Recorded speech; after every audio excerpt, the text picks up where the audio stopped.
You ask Tiger to solve. This deals with linear equations with one unknown. The final result is p equals 8. Let's solve it step by step. Group all constants on the right side of the equation. Add 7 to both sides. Simplify the arithmetic.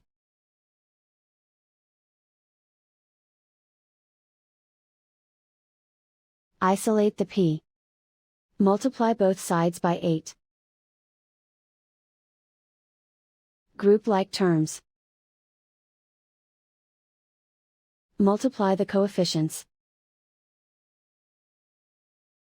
Simplify the fraction. Remove the ones. And so the final result is p equals 8.